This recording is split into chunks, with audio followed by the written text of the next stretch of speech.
Buenas noches, amigos del misterio. Dicen que el universo es tan inmenso que sería imposible que estuviéramos solos. Pero, ¿y si esas otras formas de vida ya están aquí, entre nosotros, observándonos, esperando el momento de mostrarse? Esta noche abriremos la puerta al miedo más cósmico. Apaga las luces y ponte los auriculares. Prepárate, porque después de escuchar estas historias, nunca volverás a mirar el cielo igual. Llevamos mucho tiempo, quizá todo el tiempo del mundo, esperando, aguardando una noticia que se confirme de una vez, la presencia de extraterrestres. O lo que es lo mismo, la sensación profunda de que no estamos solos, de que este vastísimo universo tiene otro sentido, no el de nuestra única inteligencia y nuestra única barbarie. El ser humano, desde que tuvo conciencia de su poder, se empezó a encontrar muy solo, miró a los cielos y buscó respuestas. Respuestas que la ciencia nos dice cada vez están más lejanas. Pero existe en todos nosotros, en nuestro corazón, en nuestra alma, en lo más profundo de nuestra mente, esa incógnita. ¿Seremos los únicos? Y si somos los únicos, como algunos creen, ¿qué sentido tiene todo esto? ¿Qué sentido tiene este infinito que se expande hacia algún lugar? Ha habido muchas noticias a lo largo de estos últimos siglos. Algunas en viejos legajos causaban gran expectación. Hace unos 150 años comienza a tenerse una idea firme de que en otros astros puede haber otras civilizaciones y que nos visitan. Científicamente también ha habido pruebas, ha habido desafíos, ha habido análisis. Cada vez que surge algo de este tipo, como lo que vamos a contar esta noche y que es noticia, evidentemente, para todos los que amamos el misterio, para todos los que amáis el misterio y la ciencia, es la gran noticia de la semana, quizá del año y quién sabe si del siglo. Un experimento ha logrado que todos pongamos nuestra mira, nuestro teletipo, nuestra visión en unas minúsculas entidades aparentemente biológicas. A estas horas de la noche, estoy seguro, amigos de España y de todo el mundo, que ya conocéis la noticia. Por ejemplo, el diario ABC, con crónica de José Manuel Nieves, decía: científicos británicos creen haber hallado vida extraterrestre.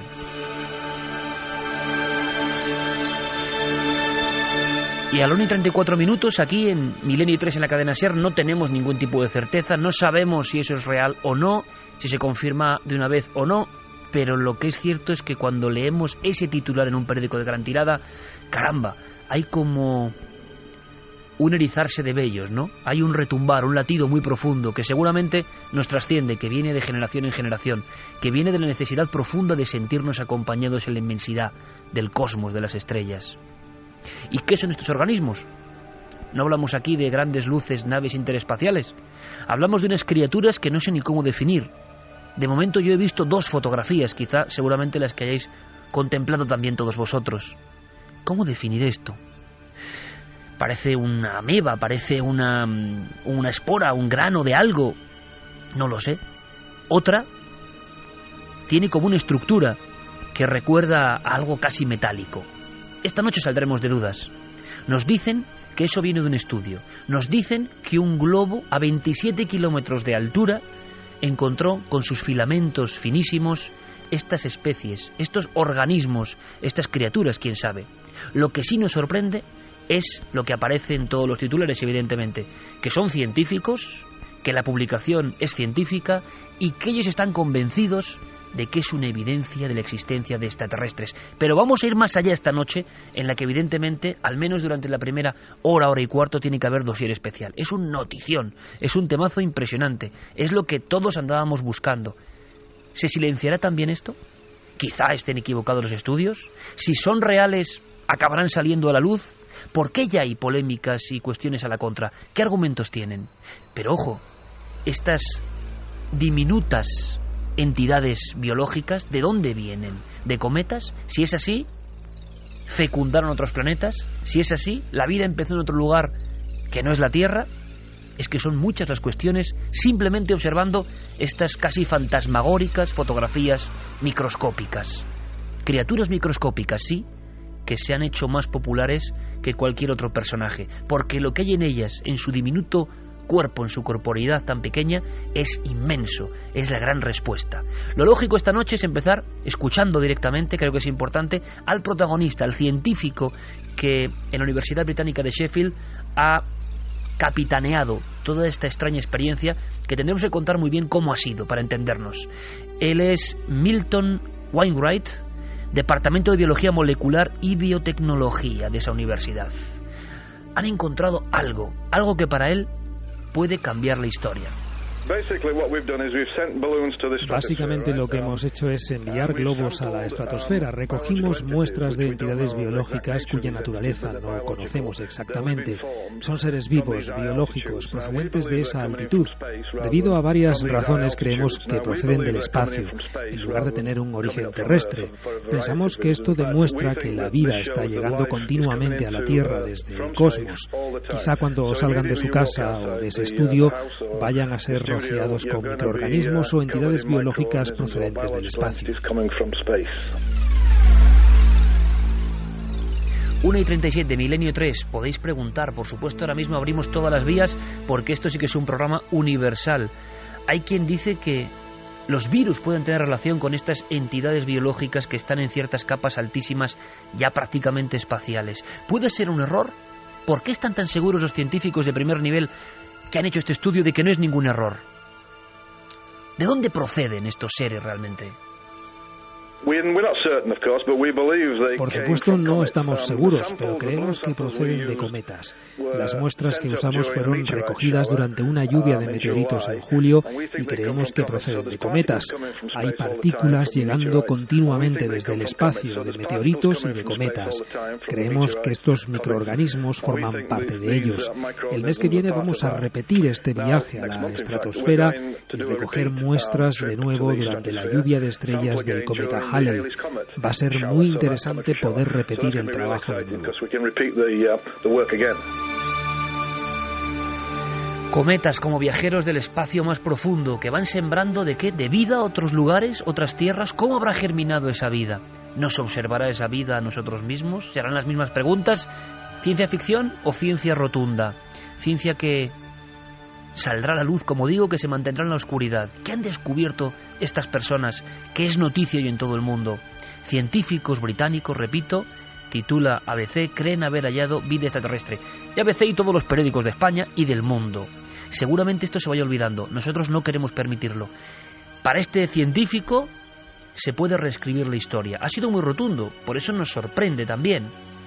Dice que habrá que reescribir los libros de texto. Que esto es verdad, que van a hacer más comprobaciones y que es una auténtica revolución. Claro, quizás si es así, la más grande de todos los tiempos. Estamos reescribiendo la biología en el sentido de que la vida no se originó en la Tierra y de que continúa llegando desde el espacio.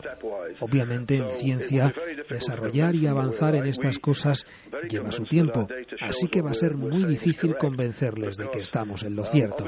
Estamos muy seguros de que los datos que aportamos son correctos, pero por supuesto es muy difícil cambiar lo que se considera un paradigma.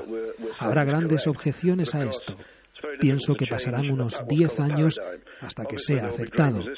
Va a ser un largo camino y tendremos que trabajar duro para convencer a la gente de que lo que decimos es correcto.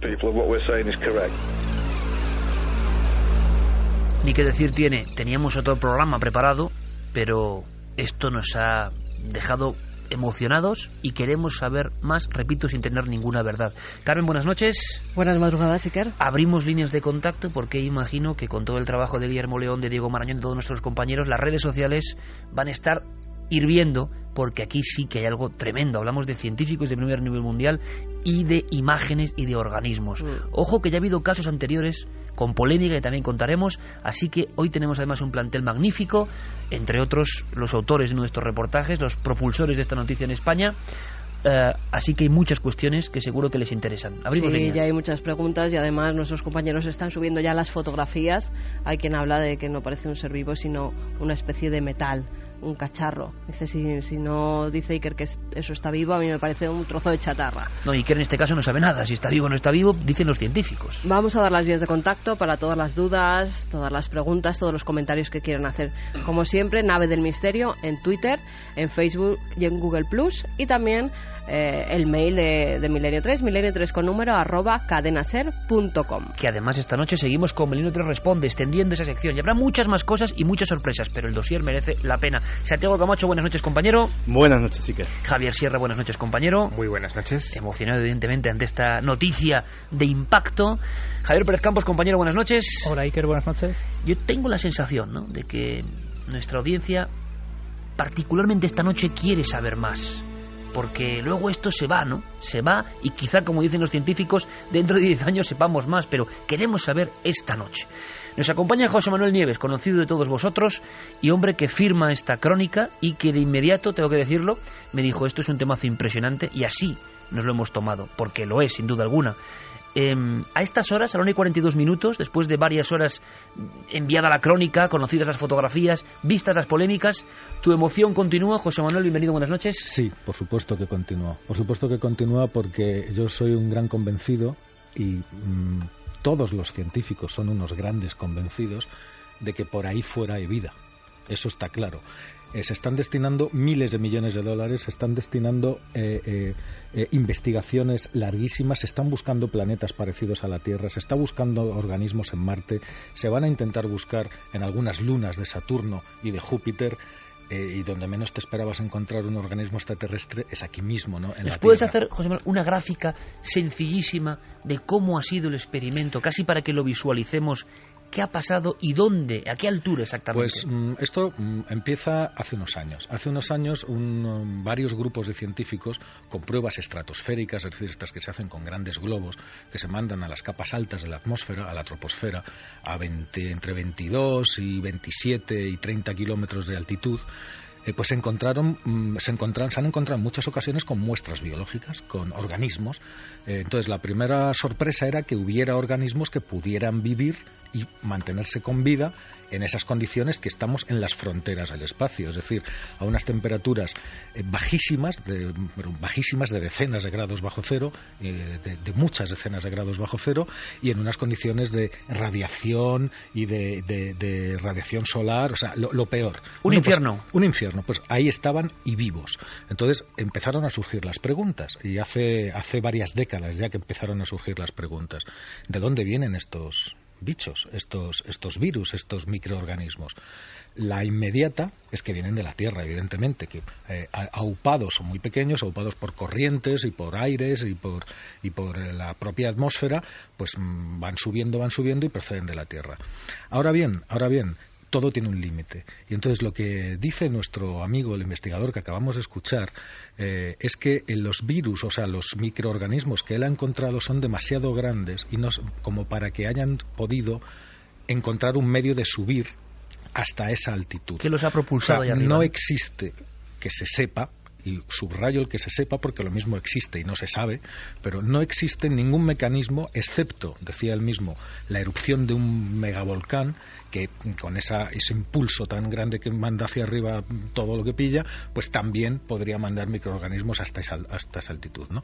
Pero no existe excepto ese ningún mecanismo conocido para mandar organismos del tamaño de los que ha localizado este señor y su equipo, que es verdad que está recibiendo críticas, pero hay que decir que la Universidad de Sheffield es una de las más prestigiosas que hay en Gran Bretaña, hay que decir que han sido 3 años de investigación y hay que decir que los resultados, el método que ha utilizado es absolutamente perfecto, es decir, es un método científico puro. Ese globo, José Manuel, te agradezco como siempre la claridad, porque muchos amigos se están enterando y amigas ahora mismo esta noche. Yo veo ese globo a esa altura, 27 kilómetros, ¿vale? Donde dicen los científicos que estaba.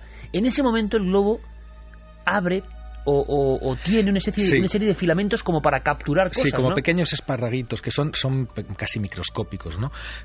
Lo que pasa es que, a diferencia de otros globos, que suelen ser globos meteorológicos en los cuales casualmente te has encontrado organismos, esta misión, este experimento iba específicamente a capturar organismos.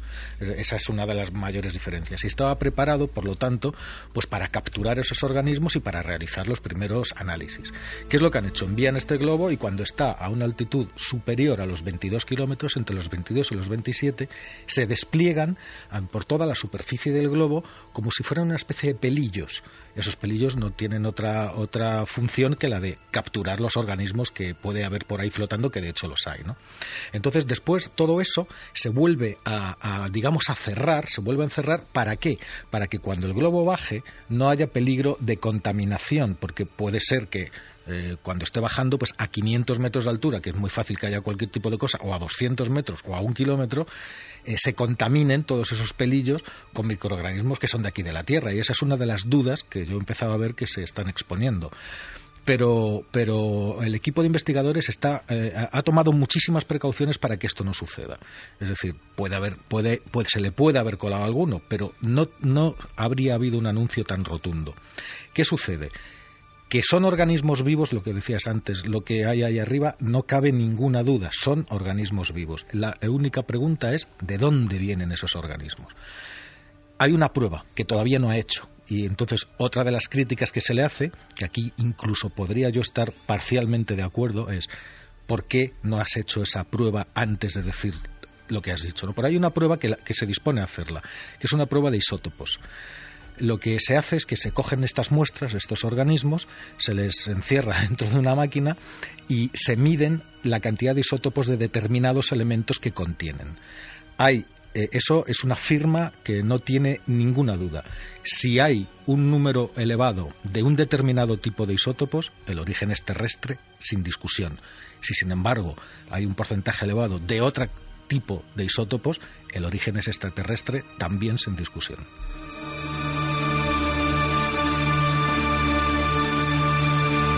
Pues es bonito a estas horas de la noche, para todo el mundo ya, recibir esta lección, verlo tan claro, y encima el maestro Jeremy Martínez de fondo poniendo Australia, ni más ni menos, ¿no? Todo un clásico, Michael Hugen, Fernando Jiménez del Oso, al que sin duda le hubiera gustado contar esta noticia, esta historia. Científicos británicos creen haber hallado vida extraterrestre. Y están en lo cierto, hemos visto ese experimento. De inmediato, y hablamos de muchas cosas, hasta de virus, que veis que todos tenemos aquí la voz un poco tomada. Carmen, ¿verdad? Tenía la voz un poco tomada. Yo aún la tengo. Santi está así. Nuestro compañero Fermín Agustín igual. ¿Y qué quiere decir esto? Que hay incluso, si no me equivoco, que sea muy brevemente, Santi, luego ahondaremos, pero hay quien ha relacionado estos organismos, sea lo que sean, con virus, con pandemias. Con virus, con pandemias, con enfermedades como el famoso síndrome respiratorio agudo severo, e incluso hay quien afirma haber encontrado uno de estos virus en la superficie de nuestros océanos y le ha puesto un nombre que tiene unas resonancias tremendas, el virus Pandora. Bueno, pues comentaremos por qué se ha relacionado con todo esto, digamos, más negativo, entre comillas, ¿no? Es decir, que esos organismos de otros lugares no solo fecundan y dan vida, sino que, claro, pueden provocar otras cosas. La gran pregunta es, si no sabemos muy bien cómo empezó la vida en la Tierra, los científicos siguen estudiando y probando y no queda claro del todo, o no se ha recreado de nuevo el fenómeno, el milagro, como queréis llamarlo, a lo mejor es que fuimos visitados por uno de estos heraldos del espacio que nos dejó caer esas semillas concretas en el momento exacto, como si todo estuviese preparado, quién sabe. Pero entonces, ¿qué ha pasado en otros mundos? Hay posibilidades increíbles. Se vuelve a hablar de un tema maravilloso, Javier, que es la panspermia, y abrimos el debate con toda la polémica que la hay. Diego Marañón nos contará algunas críticas que están haciendo a este trabajo, que también no deja de ser inquietante o no, según cómo se mire, como cuando hay una noticia de este tipo, la crítica feroz, el acorazamiento y por lo menos el poner en tela de juicio, que está muy bien porque es trabajo científico, pero es como especialmente agresivo, ¿no? cuando todos teníamos que tener una gran emoción si esto es real. Bueno, esta semana además ha sido una semana donde casi yo te diría que se estaba, esperando que se iba a dar una noticia de este tipo, porque durante toda la semana han aparecido noticias muy curiosas, de menos resonancia, pero por ejemplo se hablaba de que la Curiosity no había encontrado trazas de metano suficientes en Marte como para justificar que hubiera vida en el planeta rojo. Otra noticia que se ha comentado, pero no con esta intensidad, es que la Voyager ha abandonado ya el sistema solar y camina ya por el espacio interestelar con un disco dirigido a extraterrestres, no lo olvidemos. Y otra también de otra universidad británica a la que tampoco se le ha dado mucho bombo, pero que encaja en casi el prólogo de esto que estamos comentando esta noche aquí, es el estudio de un grupo de astrobiólogos de la Universidad de East Anglia que ha hecho una reflexión muy curiosa. Decía que la vida empezó en el planeta Tierra con microorganismos y que eso sucedió hace unos 3.700 millones de años, pero también pronostica que la vida terminará reducida a microorganismos dentro de 1.700 millones de años. Es decir, venimos... Todo en esta semana, ¿no? Todo en esta semana. Es precioso porque además eso que dices, no nos olvidemos, que yo lo digo siempre, que vivimos en Arquea. La era en la que estamos viviendo es Arquea, que es la era de las bacterias. Toda la vida pluricelular, es decir, la que tiene más de una célula, de la cual somos nosotros, todos los animales que conocemos tal, son una excepción de células para hacer entes más complejos, y eso ha durado hasta ahora, pero ese camino lleva solamente unos 800, 900 millones de años, como mucho, frente a 3.000. Es decir, ese capítulo se podría cerrar perfectamente, de hecho se cerrará cuando el Sol haga lo que tiene que hacer, y lo último que quedará será lo mismo que había al principio, bacterias. Una cosa, José Manuel, hablando de bacterias, esas fotografías se han distribuido, que yo sepa, y podemos abrir todos el debate en cualquier instante. Por aquí surge panspermia, surgen premios Nobel que creyeron en esa fecundación, surge una teoría que está ahí, ¿no?, en la balanza entre científicos. ¿De dónde vino la vida? Claro, es que está mucho en juego, porque ¿de dónde vino la vida? Y esa vida que vino, si vino de lejos, ¿de dónde llegó? ¿Quién la creó? ¿De qué forma, no? Bueno, el gran enigma está con esta noticia. 27 kilómetros, repito, de altura, unos globos con filamentos recogen, perfectamente diseñados para ese experimento, unos organismos extraños. Hemos escuchado y seguiremos escuchando al científico capitaneando esta increíble expedición. Y para él son extraterrestres. Es fuertísimo. ¿Sabes lo que sucede? Que ni siquiera son extraños. Están en un lugar equivocado. Decir, ¿Qué ves ahí? Vamos a ver, una de ellas es un fragmento de una diatomea. O sea, o por lo menos lo que parece ¿Qué es una diatomea? Pues es un microorganismo que está marino y que pues muy conocido y que pulula por todos los mares del mundo. En fin... Pero esté a 27 kilómetros de altura, claro, ¿no? Exactamente. Ajá. La cuestión es el lugar en el que está, ¿no? Son organismos que de por sí no son desconocidos, ni monstruitos, ni nada de eso. Son nuestros organismos, nuestros microorganismos. Pero si realmente el origen de estos microorganismos no es terrestre, esa es la gran clave. Y entonces, si no ha habido un solo episodio de panspermia, sino que la panspermia es un proceso continuo, como parecen apuntar los investigadores, eso que además ha coincidido con una lluvia de estrellas, las 2 veces que lo han hecho con 2 lluvias de estrellas, y lo van a hacer en una tercera lluvia de estrellas, lo cual apoya todavía más esa idea de que los cometas van sembrando. Entonces, los cometas siembran siempre, continuamente, y solamente esas semillas, esa siembra que hacen, arraiga donde hay condiciones para que eso arraigue. A mí se me ponen los pelos de punta, porque lo que estás describiendo es en el espacio el milagro de la vida, de el espermatozoide, la forma del cometa y el planeta que es fecundado. El problema es que no sabemos cómo empezó la vida. Ese es el problema de fondo. No tenemos ni idea de cómo empezó la vida. Todavía no se puede demostrar. Y entonces están las 2 teorías. La vida se originó en la Tierra como un caso excepcional debido a unas condiciones irrepetibles, físicas, químicas, semibiológicas, que encontraron la manera, como una especie de probeta improvisada. Que yo no lo acabo de entender todavía. Y ese es un fenómeno que solamente sucedió en la Tierra y nada más. Y la otra razón es que la vida es una de las características fundamentales del universo, que está presente en todo el universo, que es muy común, extraordinariamente común en el universo, y que va arraigando allí donde encuentra condiciones para hacerlo. Es decir, es la visión del cateto terrestre frente al ciudadano cósmico, ¿no? El que tiene un poco una visión... Mira, así, hablando un momento así de ciudadano cósmico, es una simple conexión, son las 1:55 minutos, y esta conversación que tenemos unos cuantos amigos para el mundo sobre algo que está en nuestra alma, en nuestra genética, en nuestra mente, lo que queráis, que es de dónde venimos, a dónde iremos, y esta noticia, pues ahora sí hay un inconsciente colectivo, ahora sí hay una gran membrana que absorbe todo y dice lo que interesa o no, eso es las redes sociales. Fermín Augusto y compañero, buenas noches. Buenas noches, Iker. Tenía ganas de escuchar esto. Por fin somos Trending Topic en Milenio 3, el primero de la temporada. Bueno, pues felicidades a todos los oyentes, no nosotros.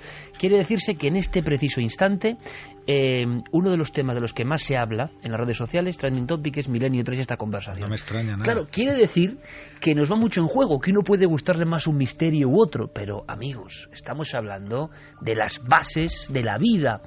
¿Qué es lo que más os llama la atención de este experimento concreto y de, para mí, lo que ha dicho José Manuel Nieves, esa rotundidad enorme de los científicos? A mí personalmente, que estén tan convencidos de lo que dicen, porque se la juegan, ¿eh? Sí, porque no es la primera vez que se hace un experimento de estas características o que se hace una afirmación de este tipo. Lo que pasa que en esta ocasión ha venido avalada por la Universidad de Sheffield, que no lo olvidemos, es también por llamarlo de alguna manera, el nido de una dinastía de astrobiólogos que están convencidos de que existe vida allá afuera. Por ejemplo, uno de ellos es Chandra Wickramasinghe, que es, en fin, de origen hindú, es un famoso astrobiólogo que ha estado estudiando durante muchísimos años la idea de la panspermia, la posibilidad de que la vida en nuestro planeta hubiera sido traída como a bordo de un espermatozoide cósmico, de un meteorito o de un cometa hasta nosotros. Están, tienen la fe, quieren demostrar y se están enfrentando, como tiene que ser en el nivel científico,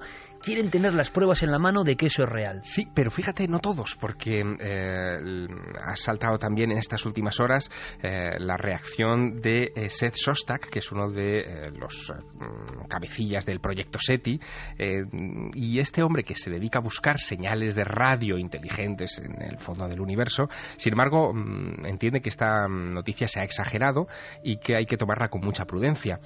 Él apuesta porque aquí hay un error, que en realidad estos organismos que están flotando a 27 kilómetros sobre la superficie de la Tierra han sido catapultados a las altas capas de la atmósfera por alguna erupción volcánica. Que podría ser, ¿eh? Que podría ser. Uh-huh. Bueno, y entonces, ¿a ti qué es lo que más te llama la atención de esa rotundidad? ¿No pueden los científicos hacer este informe y darlo a conocer en todo el mundo? Pues mira, que durante los 3 años en que ha durado la investigación no ha habido ninguna erupción volcánica capaz de hacer eso. Y que aparte de eso, no se conoce ningún mecanismo físico por el cual organismos a partir de un determinado tamaño pueden alcanzar esas alturas por sí mismos. No se conoce. No quiere decir que no lo haya, insisto. Es posible, hay muchas cosas que no conocemos y sin embargo son, y las vamos descubriendo. Es posible que mañana o pasamañana o dentro de un mes pues alguien apunte un mecanismo y que digan, pues mira, si es plausible, son terrestres, no pasa nada. Pero no pasa nada, seguimos buscando. ¿Tú crees que podría oscurecer esta historia? ¿Que hay algún interés de fondo? Yo creo que no, al revés. Hay demasiado en juego. Si es un trending topic, lo conoce un montón de gente, los propios investigadores están detrás de divulgarlo. Es más, estaban tan emocionados que lo han dicho, quizá esto es lo que se les puede decir, lo han dicho sin tener todas los ases en la mano. Vamos a hacer una cosa, José Manuel, vamos a saber un poco más de las críticas, vamos a hablar con Diego Marañón, pero antes quiero titulares solamente para que, primero en homenaje, además cada vez más difícil, porque hay millones y millones de personas interrelacionadas ahora mismo. Si esto interesa es porque, caramba, o sea, esto tiene que ver con nosotros. Simplemente titulares para que veamos por dónde van los tiros, qué opina la audiencia, muchísimo me imagino esta noche. Pues José María Díaz dice, es cuestión de tiempo que obtengamos más indicios muy pronto. Carlos de Lorca, hola milenarios, si al final se confirma que esa es vida extraterrestre, ya sea procedente de un cometa, un asteroide, una luna u otro planeta, no solo se habrá demostrado que tal vez no somos los únicos que pululan por el universo, sino que por encima de todo se habrá encontrado la respuesta a la gran pregunta que todos nos hemos hecho alguna vez. ¿Hay vida extraterrestre? Doki dice, buenas noches queridos Iker, Carmen y equipo. Y ojalá se confirme y se anuncie oficialmente que existe la vida extraterrestre. Aunque sean organismos simples, es un gran paso más allá del punto en el que nos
venir necesariamente de fuera, enviada artificialmente o llegada de forma natural, pero en cualquier caso él establecía una comparación interesantísima. Decía que es más fácil que un huracán que pase por un desguace monte accidentalmente un Boeing 747 Sí. que montar una molécula de ADN sin libro de instrucciones, sin nadie que lo hubiera diseñado antes.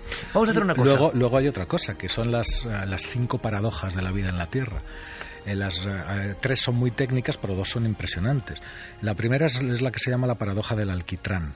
Es decir, toda la vida es un material orgánico al cual se le infunde energía y se convierte, pasa de ser ladrillo de la vida a organismo vivo. Entonces, en laboratorios, y ya sabiendo todo lo que sabemos, se ha intentado miles de veces, de todas las maneras. Hazme caso, José Manuel, porque quiero hablar exactamente del origen de la vida y sus misterios en concreto. Una cosa es el hallazgo y ahora vamos a ir a esa otra parte que es apasionante. ¿Te parece? Perfecto. Vamos a hacer una cosa. Escuchamos a 2 científicos rápidamente para que veamos también 2 caras, ¿no? Uno desde el punto de vista de la genética, como comentaba ahora también Javier Sierra, muchos de los interesados en las piezas que nos componen. Nicolás Jouvet nos habla pues con ciertas dudas de qué ha pasado. Y vamos a escuchar también seguido prácticamente a Miguel Gilarte, nuestro amigo director del Observatorio Astronómico Albán de la Plata, seguidor de cometas, ¿no?, de alguna forma, y de meteoros, que es un convencido de que esto es real. Y vamos a escucharlos a ambos para seguir teniendo opiniones.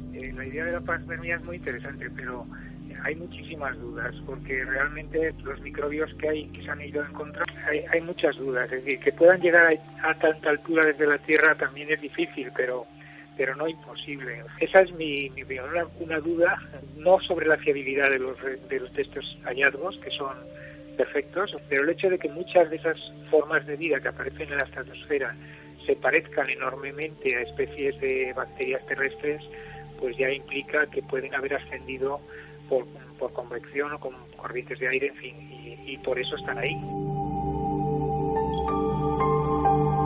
Parece cada vez más evidente, los científicos cada vez están más convencidos de que la vida no se formó en la Tierra, sino que llega a lomo de cometas y asteroides cuyas partículas orgánicas riegan los planetas por los que pasan. De esta manera, y sin saber de dónde y cómo se forma la vida, pues podríamos decir que la vida es común en todos los lugares del universo, y los estudios que se están haciendo ahora con la recogida de muestras de estas partículas orgánicas pues nos dirán si son muestras extraterrestres, y los científicos están convencidos de que sí lo son. Así que estas partículas orgánicas, que son extremófilas por soportar condiciones infernales, pues pueden estar diseminadas por todos los planetas de nuestro sistema solar, creando vida muy diferente, ¿no?, por supuesto, a la nuestra, dependiendo de las condiciones de esos planetas para que dicha vida pueda prosperar. Si dentro de poco tiempo confirman la teoría de la panspermia, podemos asegurar que el universo está lleno de vida. Si son los cometas y asteroides los que diseminan la vida entre los planetas, la vida puede ser tan antigua como... Expertos en genética, catedráticos de genética, expertos en astronomía, expertos científicos, todos imbricados de alguna forma en el mayor misterio. La vida, decía Miguel Gil. Luego discutiremos. Yo le preguntaba a José Manuel Nieves, el hombre de la ciencia, ¿no?, en ABC y compañero de alguna forma de esta nave hace muchos años, si cree que podía haber reacciones. Parece que las ha habido, algunas furibundas, ¿no?, de inmediato. ¿Por qué? ¿Por qué? Bueno, Diego Marañón, compañero, buenas noches. Hola, muy buenas noches. Has hecho un recorrido, compañero, rápido sobre reacciones inmediatas a la contra, sobre todo, sí. No con la emoción de Nieves o de Girarte o de otros grandes investigadores, ellos mismos. Ha habido como un recelo, ¿no? Sí, efectivamente, hay dos grandes bloques de críticas. El primero de ellos se refiere a dónde se ha publicado este estudio y a quién lo ha publicado. Los autores, Iker, como decíais, son Milton Wainwright, que es el hombre al que hemos escuchado y que estuvo implicado, aunque esto no se ha comentado en los medios, en otro episodio que ya formó parte de este programa, en la lluvia famosa de sangre sobre la población india de Kerala en el año 2001. Fue uno de los responsables de hacer los análisis de aquellas células. Además, el doctor Chandra Wickramasinghe, como decía Javier Sierra, además de ser editor del propio Journal of Cosmology, también ha estado, parece ser, implicado en otra serie de experimentos cuyas conclusiones, además de ser vagas, parece que estaban fundamentadas pues en pruebas bastante endebles. Todos ellos tenían que ver, Iker, con el hallazgo de vida, digamos, en posibles meteoritos. Digo posibles porque, según cuentan los críticos, ni siquiera pudo demostrar que las piedras o que el material de donde había sacado esas muestras fueran realmente meteoritos. Otra cosa, Iker, otra crítica es las fechas que maneja el propio estudio. Tengo en mis manos la primera página de ese estudio donde se nos dice que el experimento tuvo lugar el pasado 31 de julio. En el encabezamiento del estudio se nos dice que estas conclusiones fueron aceptadas el 9 de agosto, es decir, apenas una semana después. Los críticos dicen que es muy poco tiempo para sacar datos de los resultados, para comprobarlos y para presentarlos a una publicación científica con cierto rigor. Y a partir de ahí, pues las reacciones de un montón de críticos y de científicos que no ven con buenos ojos lo que se ha publicado. Por ejemplo, hablabais de Seth Shostak, también Chris McKay, un astrobiólogo de la NASA, dice que él no duda de que el material se haya encontrado realmente en la atmósfera, pero que la conclusión de que se trata de vida alienígena es bastante extraordinaria y que, por tanto, y parafraseando un poco a Carl Sagan, necesitará de pruebas también extraordinarias. Otros astrobiólogos, como Dick Schultz, de la Universidad de Washington, se quejan de que no haya sido comprobado de nuevo antes de publicarse, que tal y como nos decía José Manuel Nieves, digamos, de que hayan tenido demasiada prisa en hacer públicos esos resultados. Y, por ejemplo, también Rosie Redfield, de la Universidad de British Columbia, dice que aunque no es experta en este área, dice literalmente, te leo, ni el Journal of Cosmology ni el doctor Wickramasinghe tiene ningún tipo de credibilidad científica.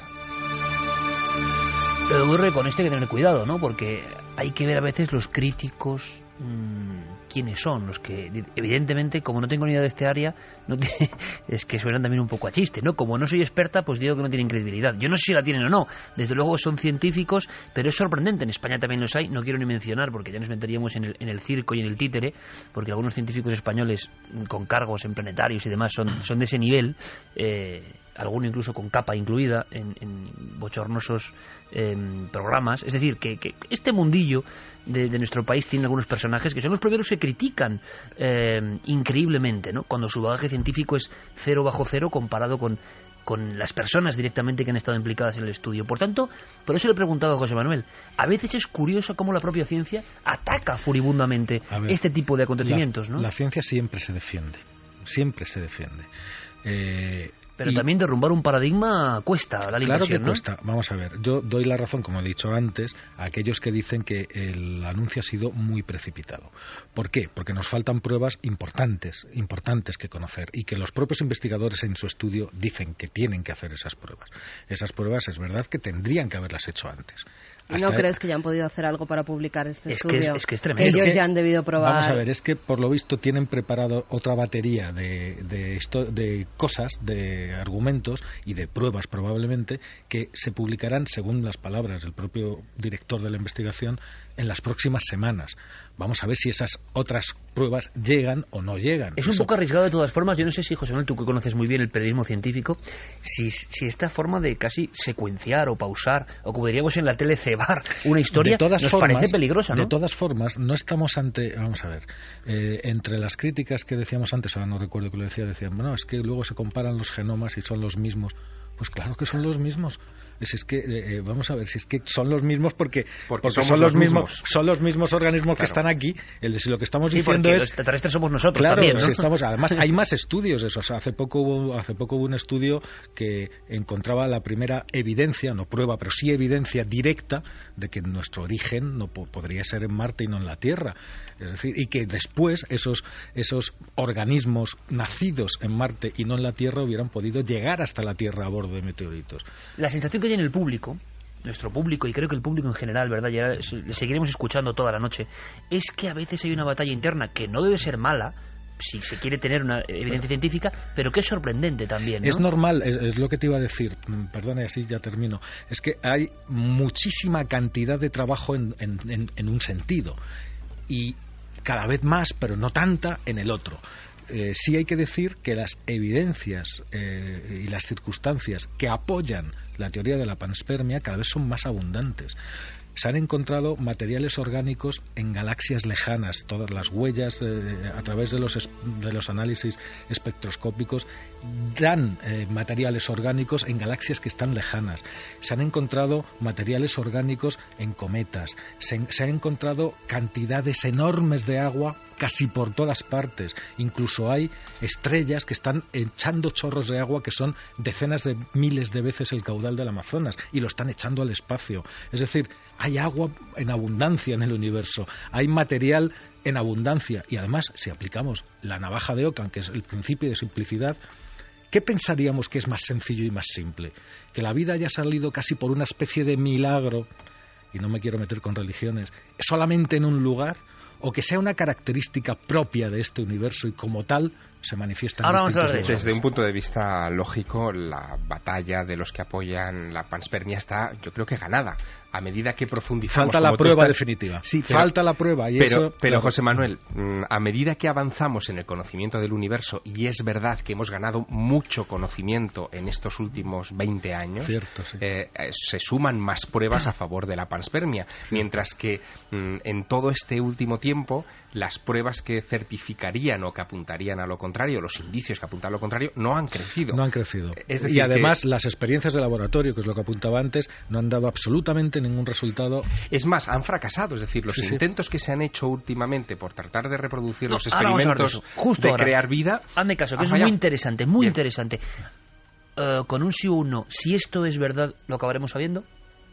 Yo creo que sí. La verdad es imparable. Sí, en este caso sí. Rotundamente sí. ¿Qué opina nuestro público? Piensa que si no se lo cargan antes, puede que sí. Por eso, cuéntanos un poco antes de escuchar algo importante. Pero hay más que piensan que esto al final se va a quedar en nada, que lo van a ocultar. Cuéntame. La ausencia de prueba no es prueba de ausencia. Carl Sagan nos ponen una cita. Antonio García dice, ¿cuántos organismos de la Tierra podrían vivir a 27 kilómetros de ella? ¿Lo sabemos o no? Muchos. Más de los que nos imaginamos. De hecho, casi prácticamente cualquier microorganismo y cualquier virus es capaz de sobrevivir décadas en las condiciones más duras del espacio exterior. Lo que pasa es que hasta ahora no se han encontrado de este tipo, como los de este experimento. No se han encontrado, pero en la Estación Espacial Internacional están hartos de poner microorganismos en la ventana, como digo yo, que es una broma, ¿no? Les pegan por la parte de fuera y los dejan al aire meses y luego los vuelven a meter dentro y ven lo que ha pasado y ahí están. La fuerza terrible, tremenda de la vida también, ¿no? Claro que sí, y son capaces de sobrevivir años. Entonces, si juntas varias cosas, si son capaces de sobrevivir años en las más duras condiciones del espacio, y si se demuestra que hay trasiego de materiales entre mundos, como por ejemplo hay centenares de rocas marcianas en la Tierra que han llegado pues por carambola, porque choca un meteorito en Marte, levanta un montón de escombros y algunos de esos escombros llegan hasta la Tierra, otros llegan hasta la Luna, otros llegan hasta Júpiter, o sea, llegan a todas partes. Y hemos mandado naves a Marte que podían llevar microorganismos terrestres que pueden estar ahora mismo en Marte desarrollándose. Fíjate, de hecho, la NASA somos como las abejas ahora. La NASA tiene un departamento que es la Oficina de Protección Planetaria que es la que se dedica a asegurar que ni nosotros contaminamos ningún otro planeta, ni lo que viene de otros planetas nos contamina a nosotros. ¿Y tú te lo crees conociendo el ser humano? Ya sabes que el ser humano no contamina, ¿no? Vamos con titulares, y quiero que escuchéis todos una cosa como muy emocionante. Como ese primer documento sonoro que hemos puesto de una película, Prometheus, pues viene otro que de verdad también yo creo que es que viene que ni pintado para esta noche de anhelo, ¿no? Y de descubrimiento. Ojalá sea verdad, ojalá no nos sintamos tan solos y tan únicos, ¿no? Aunque lo somos de alguna forma. Titulares. Daniel González dice: si la vida humana se creó a partir de microorganismos o de seres unicelulares, ¿por qué no pensar que esos microorganismos encontrados en la estratosfera sean los orígenes de nuestra vida y que por tanto los seres humanos provengamos del espacio exterior? Santiago Muiños dice: ¿no podrían haber sido transportadas ahí por algún artefacto terrestre lanzado al espacio? Melissa Caro, flipando con el primer tema de hoy en Milenio 3. Especial gracias a José María Nieves por la claridad para los no científicos.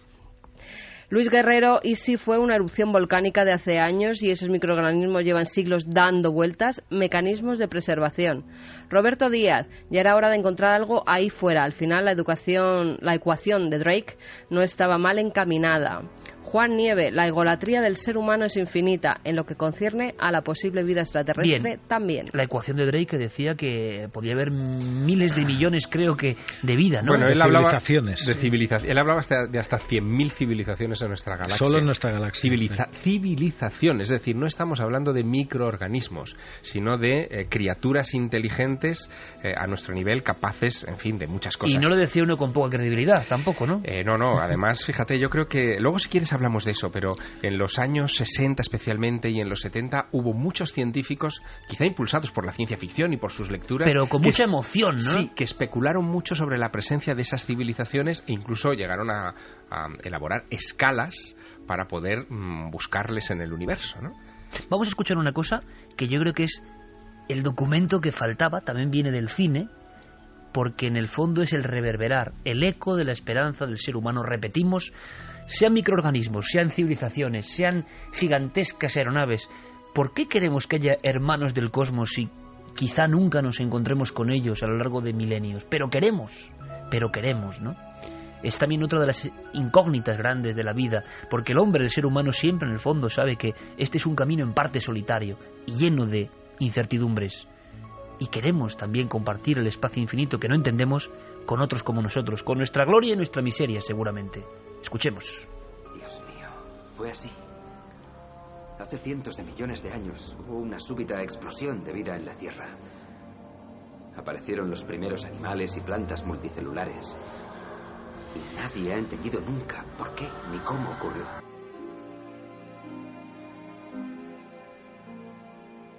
Ellos sembraron la Tierra.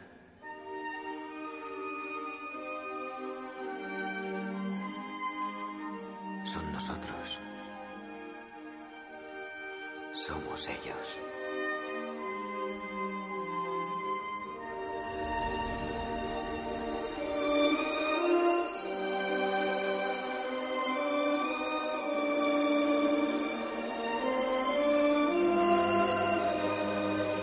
Me comunica Fermín Agustí que ahora mismo se puede decir que prácticamente el tema más hablado en España en estos instantes, el más hablado prácticamente en España, o el segundo más hablado en España, con todo lo que tenemos, jornada de liga, política, guerras, frivolidades. Resulta que Milenio 3 es lo que más se está comentando y os lo agradecemos muchísimo porque creemos entonces que tenemos una emisión muy positiva, de verdad.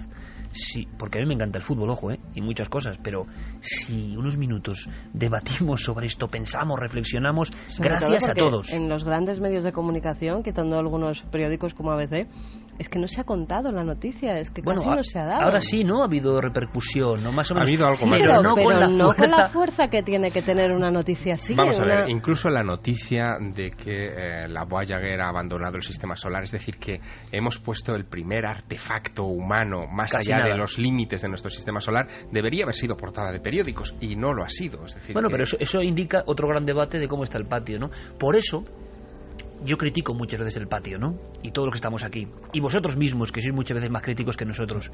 Pero si hay algo que define, nos guste más o menos al patio, de alguna forma, del inconsciente colectivo, del gran cerebro, es ahora mismo las redes sociales, donde se vuelcan opiniones críticas, claro que sí, y nos encanta que nos critiquéis y que nos animéis, sobre todo que nos critiquéis para aprender. Pero resulta que hoy viene José Manuel Nieves, hablamos de esto porque es la noticia, nos reunimos con nuestra esperanza y lo que poco que sabemos, y resulta que posiblemente ahora mismo se hable más de esto que del fútbol. Uno se queda como maravillado, porque no todo está perdido y porque resuena, repetimos, el eco profundo en cada uno de nosotros de esto. Y claro, la gran pregunta es cómo surgió la vida, porque eso no nos lo cuentan. Y yo quiero, aunque sea casi en un teletipo, y ahora debatimos, que Santi Camacho me cuente algo que a mí me interesa mucho y casi pertenece a su mundo, los intentos constantes por reproducir ese momento. Porque José Manuel, te confesaré, Javier, Javi, Carmen, a todos y a todos los espectadores radioyentes esta noche, que yo no acabo de entender muy bien, y si me dicen que es un milagro yo me lo creo, y no sé si hablamos de religión o no, se puede hablar aquí de lo que se quiera, desde luego, pero claro, que no se vuelva a repetir algo que es el nacimiento de la vida, caramba, le pone ese momento en una órbita muy misteriosa. Pues la verdad es que intentos ha habido muchísimos, y intentos de conseguir vida no se ha conseguido jamás. Lo más que se ha conseguido es formar en ese laboratorio alquímico en el que se intentaba recrear esa sopa primigenia, que los que creen que la vida se originó en la Tierra, originó ese material, pues aminoácidos, ladrillitos que luego más tarde, después de miles y miles de recombinaciones, sí que se podrían convertir en moléculas de ARN y de ADN. Pero nadie en el laboratorio ha reproducido otra vez la chispa de la vida. Los dos equipos que más cerca han estado, el primero fue el de Stanley Miller, que en los años 50 consiguió crear esos aminoácidos en un laboratorio en condiciones que intentaban simular de alguna forma esas condiciones de la Tierra primigenia. Pero digamos que era un logro muy modesto. Hace relativamente poco, en la Universidad de Manchester, el profesor John Sutherland encontró una forma más fácil de hacerlo, que era, en vez de utilizando para la combinación de los aminoácidos, digamos, las moléculas de los que se componen, recurrir directamente a los azúcares y a las moléculas más básicas y dejar a ver qué pasaba si se recombinaban solas. Curiosamente encontró que llegaba a los mismos lugares que el equipo de Miller muchas décadas antes, pero utilizando incluso elementos más básicos, incluso elementos mucho más simples. Pero ahí estaba lo que decía Javier Sierra hace un momento. Es decir, podemos tener aminoácidos de todo tipo en cantidades industriales. Móntalos y crea una molécula de ADN, que es algo tremendamente complejo. Mira, hace poco, y esto le gustó a José Manuel Nieves, en Valencia, ¿no? Estuvimos en el Museo de las Ciencias. Sí. Bueno, en fin, yo no voy a dar mi opinión. Es impresionante la estructura, pero había una cosa que era como muy humilde, pero impresionaba, que eran unos mapas del genoma, de alguna forma, la decodificación de cada pequeña patita de cada uno de los pequeños organismos que nos componen, para que todo el mundo lo entienda, y qué definía cada uno de ellos, ¿no? Entonces tú veías que en lo más mínimo había una complejidad digna de ordenadores potentísimos, o mucho más allá. Con Nieves lo hemos hablado, cómo es muy difícil que el ordenador más potente, sí en cálculo y sí en otras cosas, pero se aproxime a la complejidad de nuestro cerebro. Y sin embargo, oficialmente, José Manuel, oficialmente, lo aceptado es que la vida surgió de una serie de azares y casualidades, que con esa, vamos a llamarlo, vulnerabilidad del inicio, se abrió paso hacia una complejidad que nos parece increíble, que yo no acabo de entender, y yo no sé si oficialmente se sigue aceptando esto de la sopa primigenia, que sería bueno que había claro que sí. Y date cuenta de que eso es como volver ¿cómo se llama? A la generación espontánea que decían en los siglos XVII. O sea, a todos los mamíferos y luego muere dentro del organismo. No muestra señales de haberse adaptado a la especie humana. Quizá esto solo es lo que parece una forma de vida extraterrestre, la primera con la que nos hemos encontrado.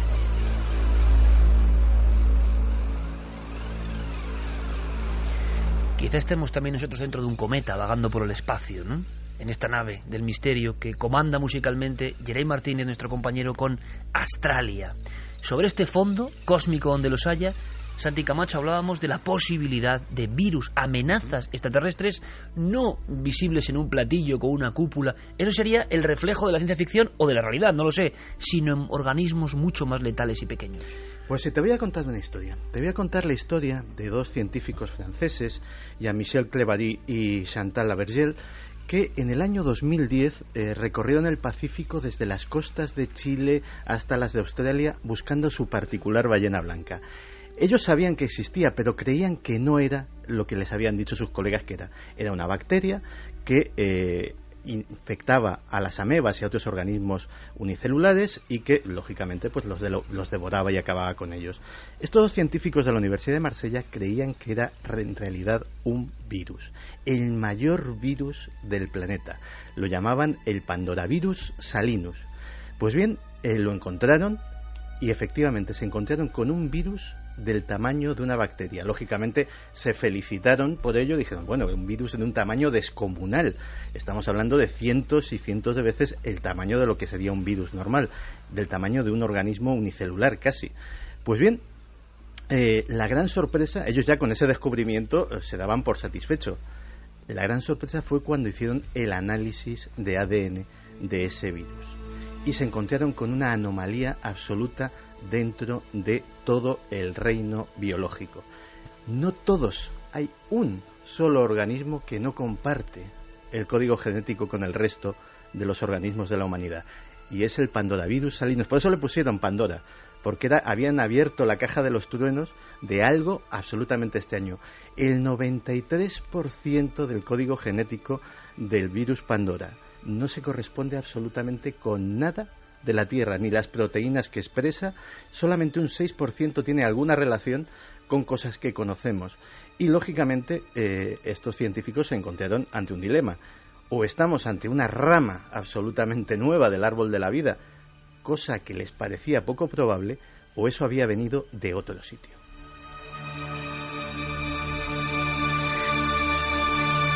¿Podría ser? No necesariamente. El problema es que dentro de las discusiones sobre la vida o la no vida, los virus resulta que están en la frontera. Es decir, no sabemos si un virus es una cosa viva o no.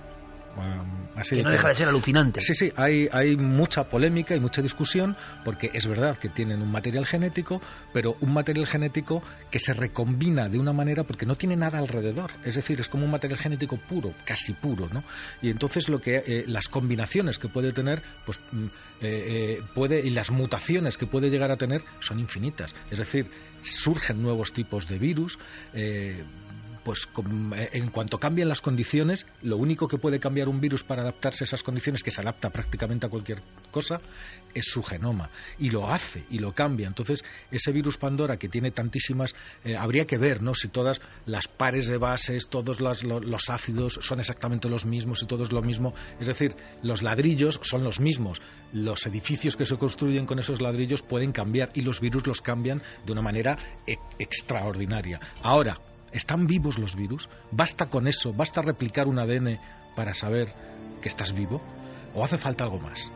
Esa es otra de las grandes preguntas. Y por desgracia sigue estando sin respuesta también.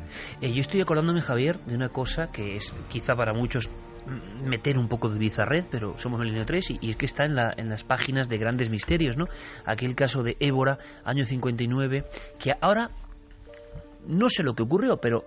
y estuvimos investigando allí, pero interpretémoslo todo a la luz de lo que hemos contado. Una especie de luces o meteoros o discos luminosos pasan sobre Évora. Caen unos filamentos y en esos filamentos el profesor Amaral y otros, años 59, imaginaos los medios, bucean y encuentran algo que parece una extraña araña, pero nunca vista.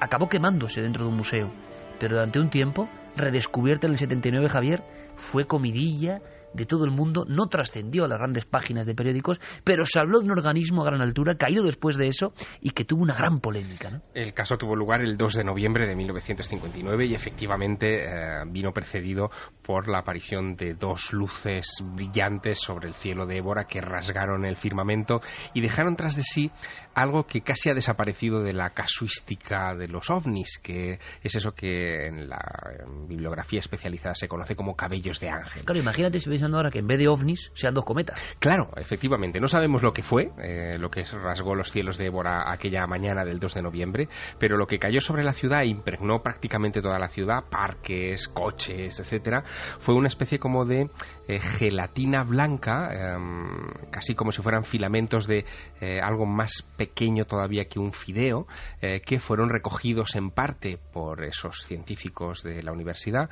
y sometidos inmediatamente a un pequeño examen.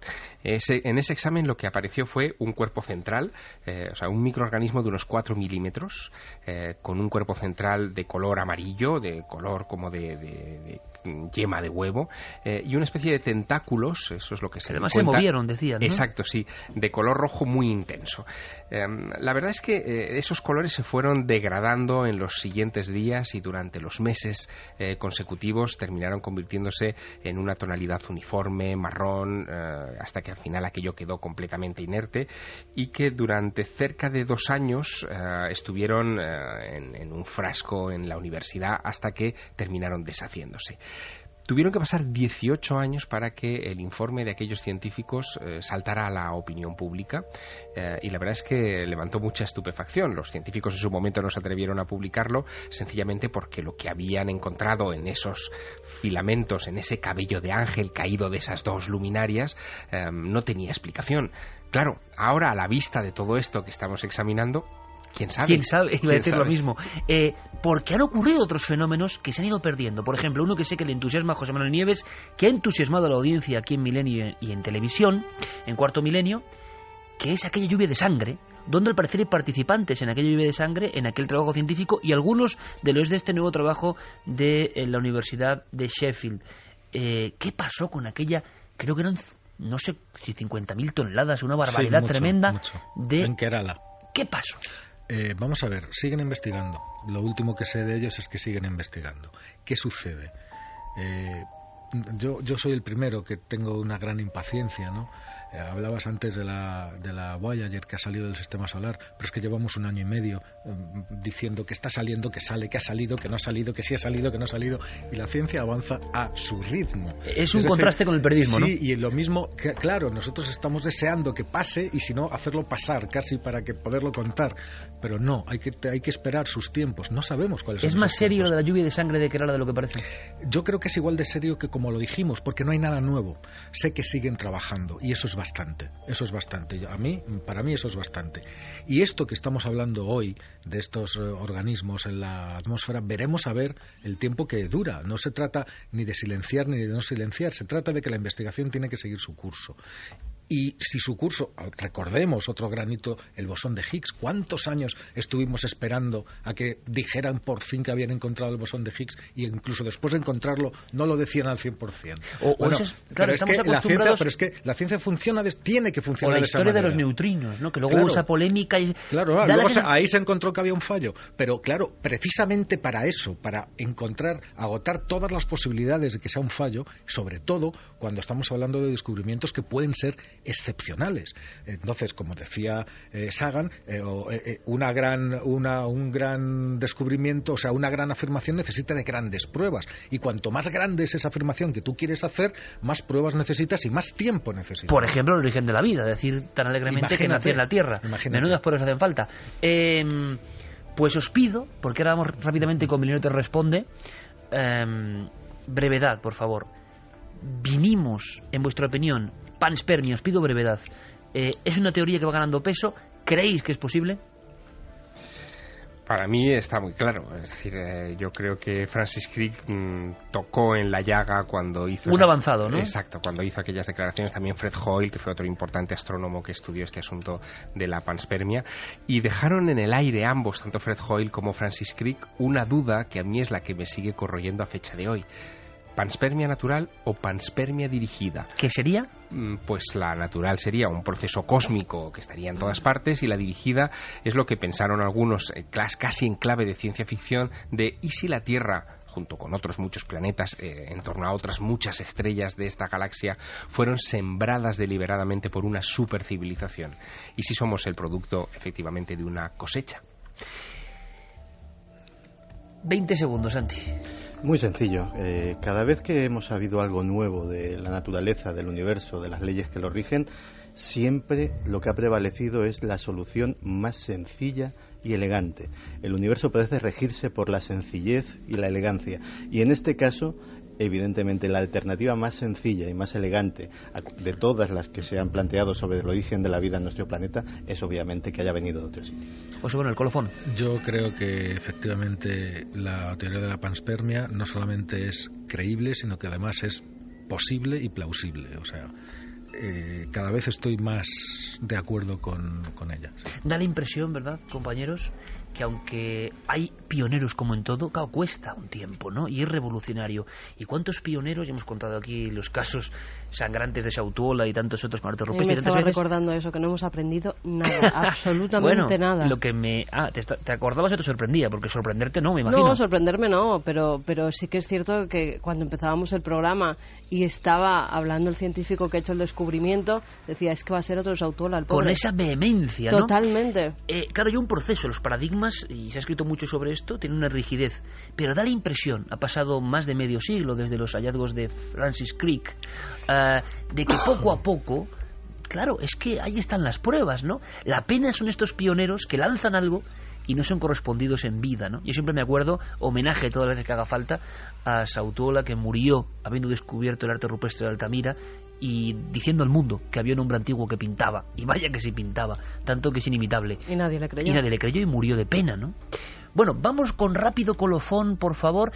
Te invito, José Manuel, porque vamos a hacer, aunque sea otro tipo de preguntas, una rápida cuestión de Milenio Te Responde con nuestros compañeros, y te agradezco muchísimo la visita de hoy, que evidentemente has visto el impacto que ha tenido. Vamos con esas titulares, ¿no?, que nos mandan nuestros amigos y amigas.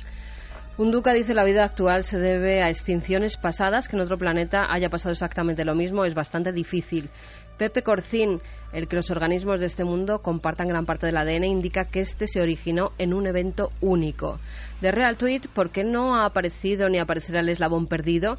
Nos adoctrinan a su antojo. Hubo alteración genética no espontánea. Eso, si queréis, hacemos otro programa, ¿vale? Ya sobre el ser humano. Hacemos un día ser humano y su evolución. Y nos critiquen o nos alaben, que nos da igual, que haya follón es bueno porque se reabren las cuestiones. ¿Qué demonios o qué ángeles somos nosotros, no? Es decir... Precioso tema y mucho que decir. Somos un conjunto de seres vivos, el ser humano. Un ser humano único es un conjunto de seres vivos. Daniel González dice: los microorganismos evolucionan según las condiciones, por tanto sería explicable que la vida humana fuese creada en el espacio y hubiese llegado a la Tierra a través de un meteorito o algo procedente del espacio. Juan Luis Morilla: la vida fue creada y los creadores fueron los extraterrestres. Fuimos creados con un fin. Ahí está la duda. ¿Qué fin? Beatriz dice: eso es lo que me llevo preguntando yo toda la vida. El universo surgió del Big Bang, pero ¿de dónde venía esa materia? Bueno, ¿de dónde venía esa materia? Y si hay extraterrestres, ¿de dónde venían estos, no? ¿Quién les dio la vida esa inicial? ¿Qué tema más apasionante? Pero como este programa es así, cortamos en seco. Por supuesto que si hay más noticias, porque Javier se ha guardado en la manga, y está bien que así sea, algunas cuestiones sobre supercivilizaciones, sobre teorizaciones, sobre es que nos hemos hipótesis maravillosas. Exacto, nos hemos quedado en el umbral, porque estamos hablando de la vida, pero claro, el siguiente paso es: ¿y la vida inteligente? ¿Hay otros seres conscientes como nosotros? Vamos por partes. Así que vamos a ver primero. Ahora que hablas de la vida inteligente, ha salido hoy, hace unos días, una encuesta en Estados Unidos, la publicaba el Huffington Post, en el que se dice que el 48% de los estadounidenses creen que los ovnis que vienen a visitarnos, su origen es extraterrestre y que contienen vida inteligente extraterrestre. 48%. 48%. No sé si es más o menos que otras veces o más está así. Bueno, hay esa sensación. José Manuel, te agradezco mucho la visita y disfrutamos mucho. Y mire que José Manuel Nieves tiene también gente que le sigue, auténticos fans y auténticos detractores, claro, porque él es de alguna forma un hombre con alma científica, ¿no? Pero, amigo, lo que nunca podemos abandonar es el entusiasmo, la emoción y las ganas de acercarnos a misterios de este calibre. Te invito a que te quedes de todas formas con estas cuestiones. Gracias. Gracias a vosotros. Milenio Te Responde, Javier Pérez Campos. Buena cosecha, no nos va a dar tiempo. Bueno, tendremos que seleccionar algunas al azar e ir respondiendo poco a poco. Milenio Te Responde tiene un buzón, milenio3, con número, @cadenaser.com. Vuestras preguntas, pero sobre todo, mira, hay una que no vamos a meter hoy, por ejemplo, la hacía Mario, lo agradezco mucho, pero era caso más impresionante de... Bueno, que es imposible, caso más impresionante estaríamos todo el programa. Os pedimos, por favor, dudas concretas, casos que queréis saber algo, historias concretas, si es posible, referidas a incidentes, casos, historias, documentos, y además, si no lo sabemos, por aquí hay un poco de truco. Ninguno de los miembros, excepto Javi y yo, que lo hemos visto, sabe qué preguntas son. Si alguno no sabemos nada, y lo vamos a decir, porque no es cuestión de ser máquinas, no lo somos, haremos tarea, haremos deberes y extraeremos las respuestas si es posible. Así que vamos allá, Milenio te responde. Hola, soy Ana de Madrid. La semana pasada hablaste sobre un caso de Vitoria que se habían quedado sin luz tras una aparición de OVNI. Quería saber si había casos parecidos en la península. Gracias. Rapidísimo, Javier Pérez Campos, que estás con eso. Sí, estaba con eso justo la semana pasada, parece que a la gente le ha interesado. Y bueno, en España hubo casos míticos, sobre todo en la década de 1970, claro. Con titulares tremendos como los del caso, ¿no? Los ovnis chuparon nuestra energía. Así titulaba ese misterioso apagón en el año 79 en el pueblo de Villacalagüey, León, donde además hemos estado llamando para intentar localizar a los testigos, a los principales testigos que vivieron aquello. Para que te hagas una idea muy rápido, uno llega a salir con su tractor a las 2 de la madrugada, ve como todo el pueblo se queda a oscuras y sin embargo una luz mientras va sobrevolando esa pequeña población de León. Él describía como un sol azulado. Otro vecino, además, en ese mismo momento, cuando se queda a oscuras, dice que cree que el pueblo está en llamas. Y lo que te puedo decir, casi en petit comité, es que los testigos principales de aquella época, yo he podido hablar con ellos hace escasos días y no quieren volver a recordar este episodio porque en aquella época fueron tomados por locos y ahora que se ha pasado todo lo que vivieron, no quieren que vuelva a repetirse. Además, ¿os acordáis de las revistas antiguas en las que siempre había dibujos en los que se veía un ovni chupando la energía de las torres estas electromagnético, ¿no? Caso de Bolullos del Condado, otro gran caso mítico. En fin, estamos hablando de historias maravillosas, pero como veía Ana, efectivamente, hay muchos más casos, aparte de los que contamos la semana pasada. Esta me parece que va directa para Javier Sierra. Hola, soy Antonio de Valencia. Me gustaría saber si tenéis información sobre un tema muy interesante, sobre la isla Friendship. Muchas gracias, un abrazo. Un tema que creo que le encanta a Javier Sierra, ¿no? La isla Friendship, yo no sé si puedes contarlo. Claro, aquí, por favor, o sea, minuto por respuesta si podemos, pero... Bueno, resumir Friendship en un minuto es como resumir Humo en 30 segundos. Minuto y medio. ¿Tú eres capaz? Muy parecidos, además, a tanto Friendship como Humo. En el caso de... ¿Qué podrías decir sobre él? Bueno, pues aquí llega uno de los grandes clásicos, ¿no, Javi? Es decir, hay casos, evidentemente, por su componente macabrísimo y tristísimo, sobre todo, que están permanentemente en la memoria colectiva y nos preguntan, ¿eh? Y de este caso, además, antes hablábamos de 3 correos, de este podemos hablar de una decena por diferentes vías. Es una de las grandes preguntas de las que más se repiten y preguntan por qué no hemos dedicado incluso un programa entero un caso a que este dejó caso. marcada la sociedad Totalmente. de la época y no se olvida. Además es muy curioso, imagino que José Manuel también en su día estaba, ¿verdad?, en ABC en aquella época y eso fue... Claro, da la sensación de que es tal el dolor... que muchas veces uno no sabe decir, bueno, hagamos un programa, pero es que tampoco sé qué vamos a ofrecer, porque la oscuridad que ofrece cualquier teoría es igual de terrible y no sabemos muy bien. Yo solo puedo decir, si a alguien le sirve, pero también es muy curioso ver el análisis de qué es lo que más se pregunta, ¿eh? Eso nos da unas claves a nosotros. Y al caso, evidentemente, ¿por qué? Porque hace poco, además, Juan Ignacio Blanco, a quien pudimos conocer, varios de los miembros de este programa, y para mí un excelente periodista de sucesos, lo digo, pero muy implicado, es verdad, emocionalmente en el caso Alcácer.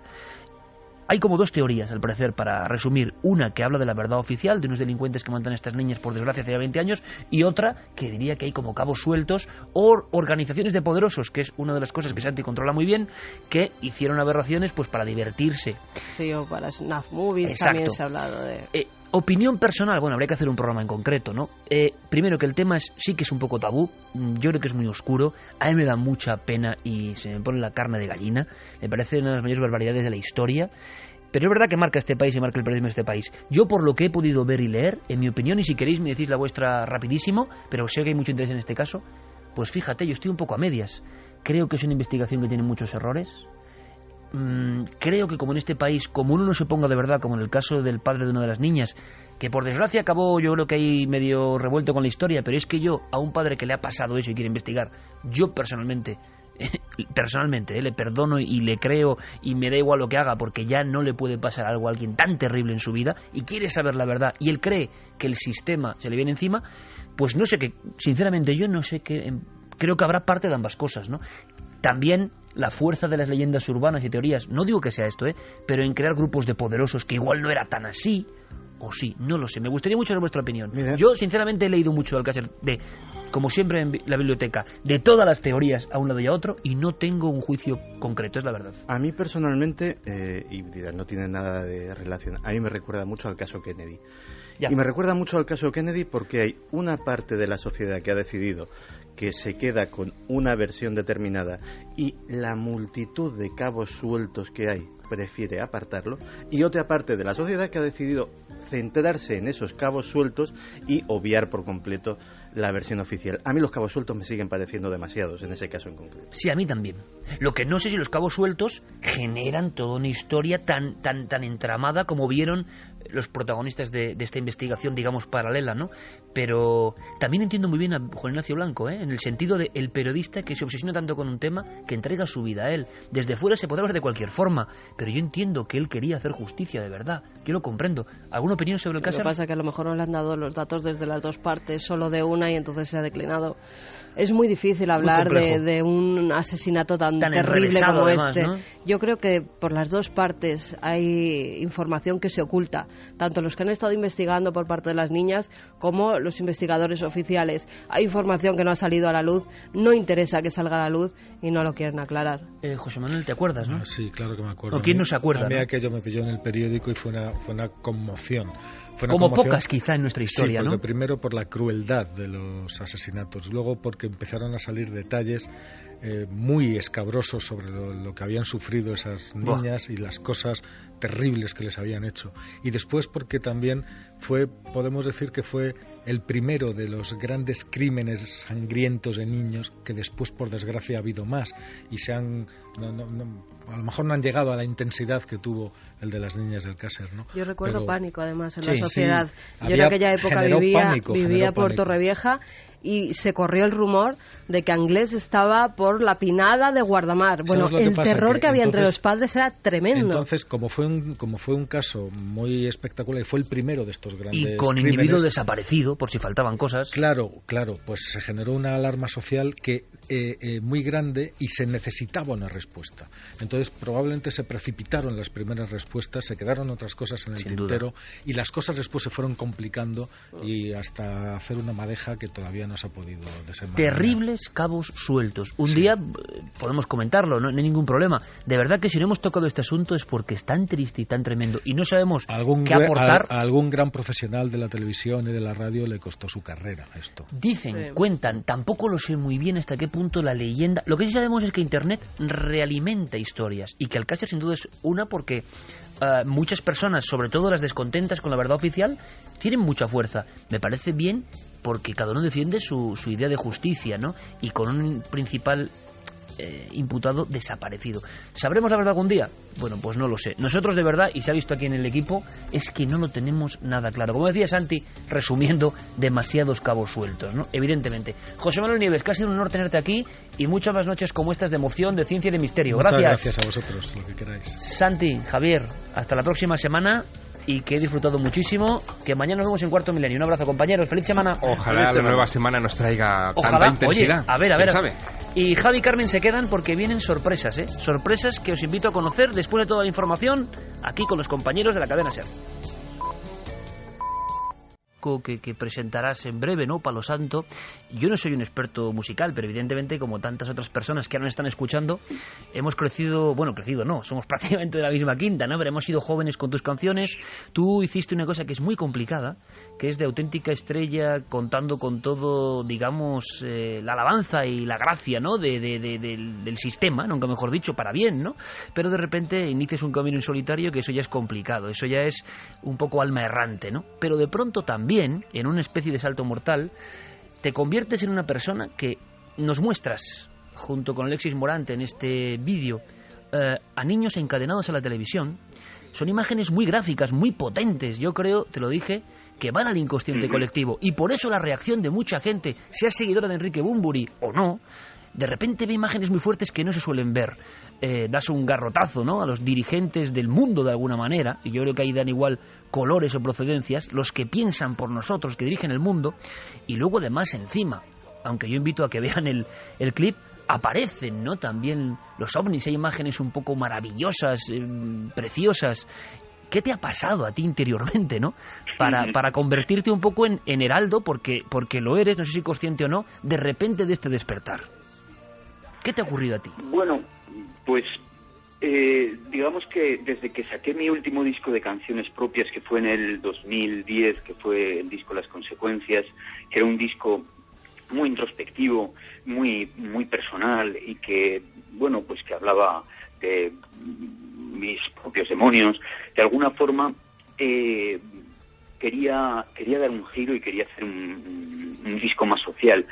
Y durante estos 3 años en los que estuve componiendo, pues me encontré con que cada vez que yo estaba viendo las noticias en internet o en la televisión, pues veías que simultáneamente en diferentes lugares del mundo, en Brasil o en México, en Colombia, en Estados Unidos, en Inglaterra, en Grecia, en Portugal, en España, salía la gente a la calle mostrando un hartazgo y mostrando unas ganas de cambiar, y un discurso, una forma de hablar que de alguna forma mostraba o intuía un camino diferente, distinto a lo que nos habían estado diciendo los políticos y los medios de comunicación tantos años antes, ¿no? De alguna forma, pues eso se transformó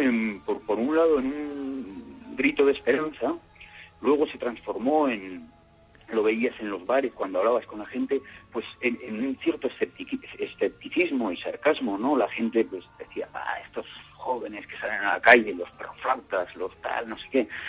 Pues eso se transformó en que había gente que ya empezaba a pensar que el diálogo, el debate, las manifestaciones pacíficas no eran suficientes, y que todo esto iba a acabar de forma sangrienta, y que ninguna revolución verdaderamente importante había sido anteriormente exitosa sin que hubiera sangre, y luego se transformó en que hubo gente y personas que pues empezamos a pensar que hay que cambiar las cosas desde el núcleo pequeño, familiar, individual, de amigos, lo que puedes hacer tú.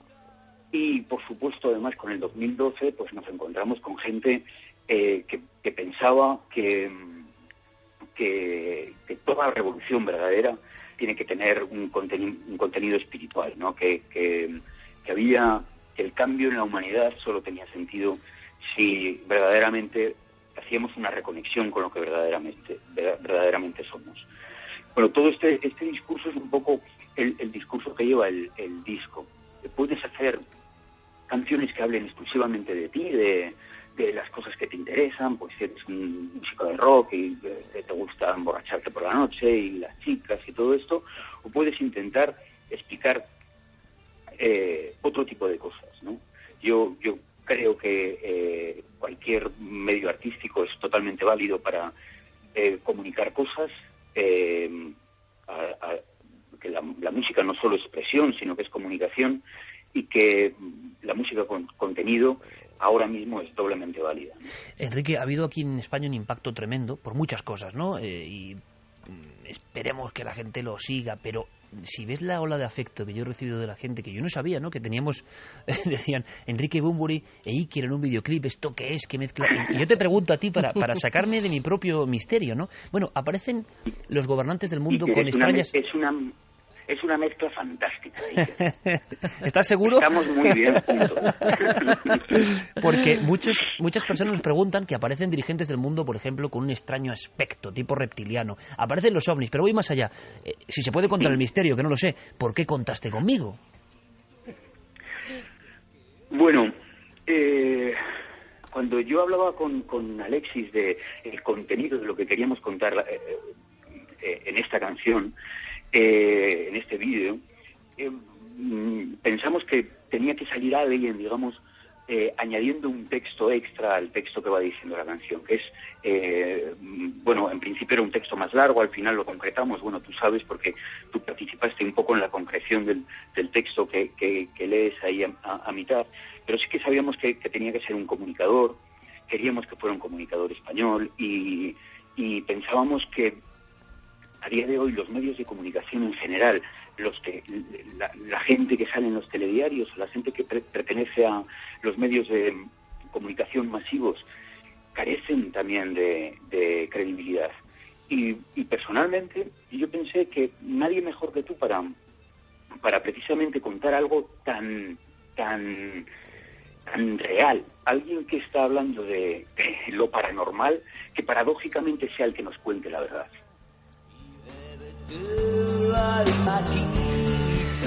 Enrique, una fórmula, aunque sea rápida, compañero, para despertar, ¿qué hay que hacer? Porque a veces uno no sabe que está dormido. El aborregamiento general es poderoso, hay muchos estímulos, nos atrapan a nosotros mismos, ¿no? ¿Qué hay que hacer para rebelarse? Has dicho una cosa que a mí la pongo ahora mismo de cabecera de este programa, ¿no?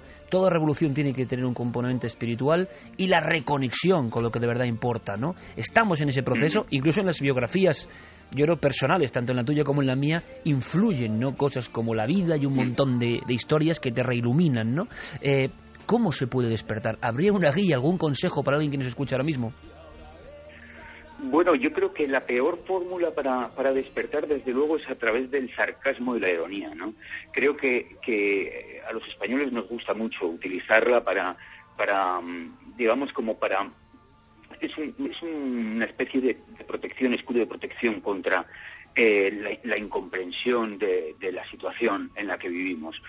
Y la utilizamos demasiado. Yo creo que deberíamos de desprendernos de ella y deberíamos de atender más a los símbolos, a las señales que la vida cotidiana nos va ofreciendo. Yo creo que un poco de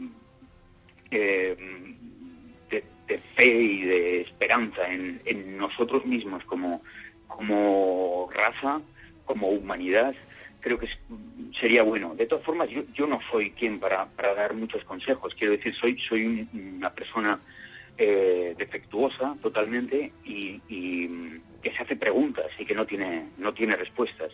Pero sí que de verdad que soy una persona positiva y que cree que una situación como la que vivimos actualmente tiene que ser para replantearnos la situación y para buscar las posibilidades de hacer este lugar un mundo mejor, y que tenemos que poner de nuestra parte. Enrique, eso, o que nos abduzcan los extraterrestres como hacen contigo en el vídeo, y así despertemos ya de una vez. Es que yo creo que eso es el final del vídeo, digamos que es una especie de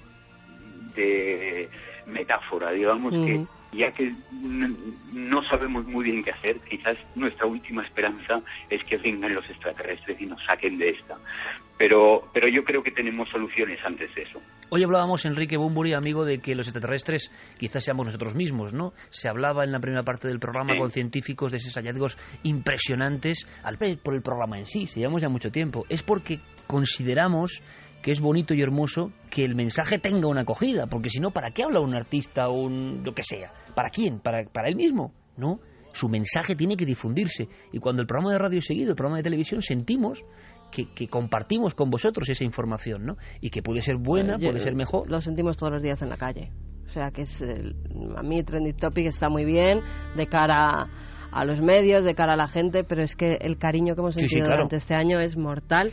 En la calle, toda la gente que nos dice, oye, seguid haciendo lo que hacéis, simplemente ese mensaje. Pero escucha una cosa, Karen, que es importante. No hace falta ser Trending Topic. No, pero lo que para mí significa eso internamente es que, tal y como está el patio, y lo sabemos, tal y como está de cosas buenas y malas redes sociales, tal y como están los temas, voy a decir, desequilibrantes, tal y como está...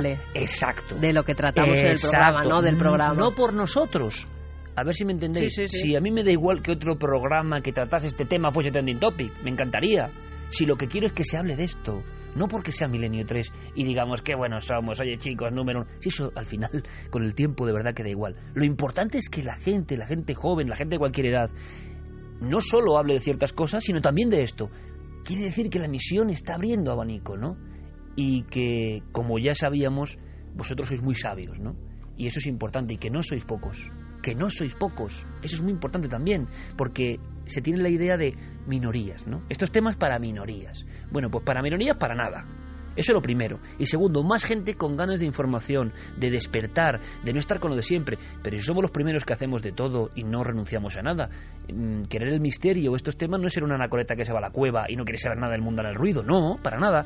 Pero por favor, estamos viendo tal masificación, tal aborregamiento en algunos contenidos, en lo que se expresa la gente joven, yo creo, ¿no? De cómo evolucionar, de cómo triunfar, esa palabra asquerosa a veces, ¿no? De triunfar, ¿a cambio de qué? ¿Por qué hay que triunfar? Habrá que ser feliz, no triunfar, habrá que ser feliz y coherente. Bueno, pues que se hable de ciertas cosas, jolín, pues ya no le interesa, ¿no? Que se hable de esas cosas, no el programa en sí. Pero decíamos que Enrique de Vicente, al que yo llamo siempre maestro, porque para mí lo es una persona avanzada, porque hablar de esto ahora está muy bien. Hablar del año 68, casi en los mismos términos, hombre, pues tiene su valor, ¿no? Hablar de despertar, ¿no? A veces con riesgo, de acuerdo. A veces con cosas políticamente incorrectas, maravilloso, porque no hay peor dictadura que lo políticamente correcto o lo manejado. Las etiquetas con las que nos dividen a todos, rojos y azules, de aquí y de allá. Eso es lo peligroso, eso es encasillar. Hay gente que va por libre. Enrique es uno de ellos. Lleva con nosotros muchos años. Yo le conocí hace 20 años. Director de Año Cero, cuya publicación también lleva más de 20 años. Pero seguro que no le conocéis del todo. Personaje inevitable y mágico. Si te gusta el contenido, suscríbete, activa la campanita y dale al like.